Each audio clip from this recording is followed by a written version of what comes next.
E falaremos hoje dos povos e também das culturas africanas, falando um pouco de forma resumida dos povos e fazendo essa ligação com como que esses povos têm o seu espaço hoje na cultura e na cultura brasileira.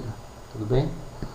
Então, vamos aí continuando nossas aulas de história. Lembrando, para quem não conhece o canal aqui do professor Alex, professor Alexandre, é um canal de história, mas também de geografia e 3 áreas do conhecimento voltados à parte profissionalizante e à parte das empresas, que é tecnologia, administração de empresas e logística empresarial. Então são 5 áreas aqui no canal, espero que vocês gostem, espalhem para seus colegas e vamos em frente, se inscrevam, logicamente, vamos em frente. Bom, a África é um continente com 30 milhões de quilômetros quadrados, dezenas de países, centenas de povos e considerado o berço da humanidade. Então, no caso, vale destacar também que é o lugar também de origem dos ancestrais de milhões de brasileiros. No caso, a África, sua história tem grande importância para nós. Então, a origem humana,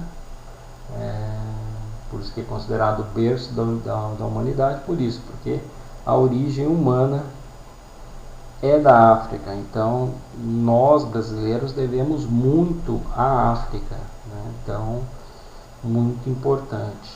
Eu trouxe aqui um mapa da África, quem quiser se aprofundar um pouco mais.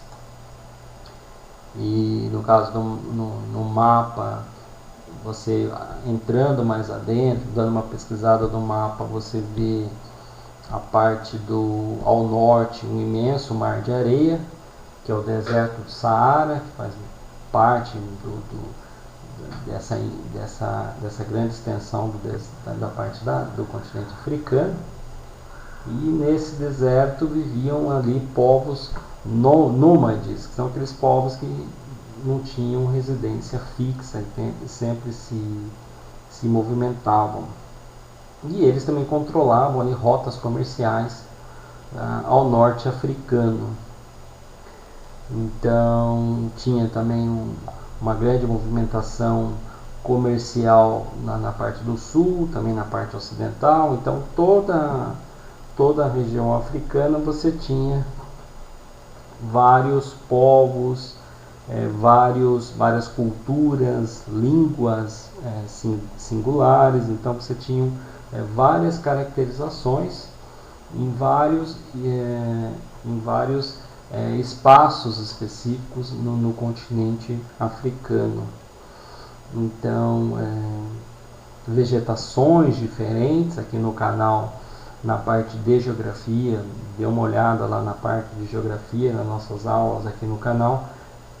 Várias aulas eu já dei, já trouxe aqui no canal falando das vegetações, e eu destaquei muito a parte da África.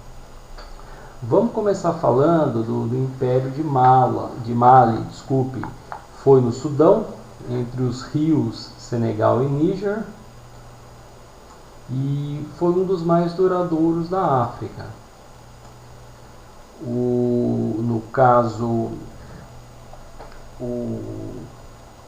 os griots que transmitiam informações ao povo, e também o imperador era a única autoridade, então tinha a figura do imperador. E na parte comercial eles eram os maiores produtores de ouro.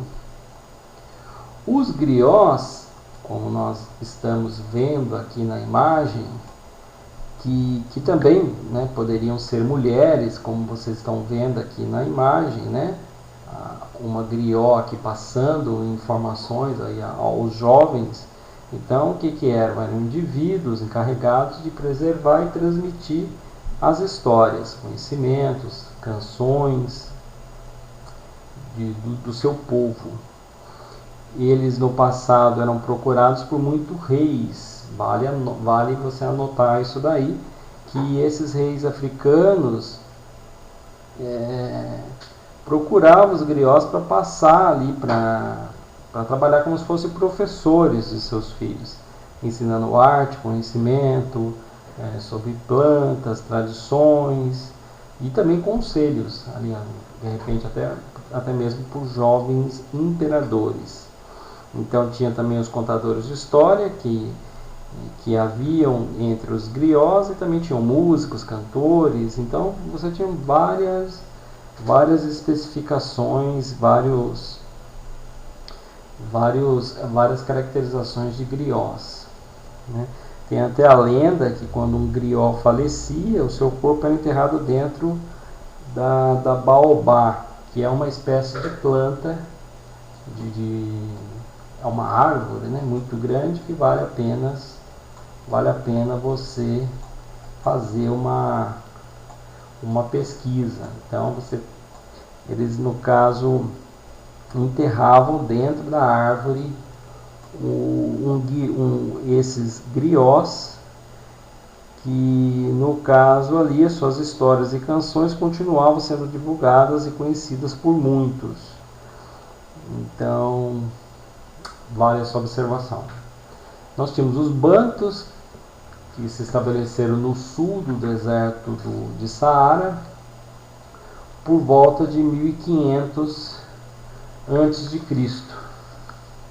Iniciaram a migração. Tinham domínio na produção de ferro,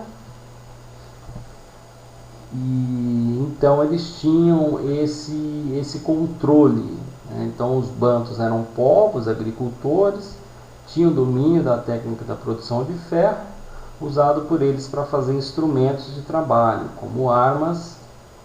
Eles saíam na frente, usados em guerra. Por isso colocava vantagem sobre os povos que desconheciam essa técnica da produção de ferro. Então eles fizeram uma extensa um processo de migração, né?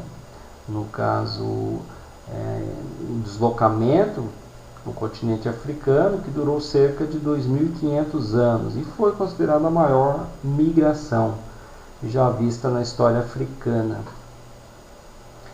Então, durante esses deslocamentos, domesticavam plantas e tinham ali animais, e conquistavam povos que viviam de caça e da pesca. O reino de Congo, eles habitavam agora uma outra bacia do rio Zaire e controlavam um amplo território. O comércio era intenso, então sempre trabalhando com comércio, e o senhor do Congo, ele repartia bens. Todos os bens conquistados eram repartidos. Então você tinha essa característica específica dentro do reino de Congo. Então parte dos bens eram arrecadados com os líderes, estabelecendo assim uma aliança e um equilíbrio de poder dentro do reino. Então, na cultura brasileira, nós temos a congada, que vale a pena você fazer uma pesquisa. Então faz parte também, essa cultura da congada faz parte também do folclore brasileiro. Então o comércio era muito intenso, então dentro do reino, e tinham essas caracterizações específicas, e muito do folclore do reino de Congo existem aí em grande parte do Brasil. Os bantus, eles entraram no Brasil entre o século XVI e XIX, e muitas palavras que são origem bantas e que dessa cultura africana específica, hoje nós usamos aí na língua portuguesa, como berimbau, a palavra caçula, giló, canjica, carimbo, a própria palavra samba, moleque, fubá, quiabo, canjica, entre outras. Então, você tinha também na parte do patrimônio cultural o jongo, né, que eu trouxe aqui, que praticado em vários estados brasileiros. Então, era uma dança coletiva que contam com percussão de tambores, então várias caracterizações que você tinha no jongo. Então era uma característica da dança, do folclore, das palavras. Então você tinha, eles entrando no Brasil passaram muito dessa cultura. Os iorubás a sua capital era em Oió,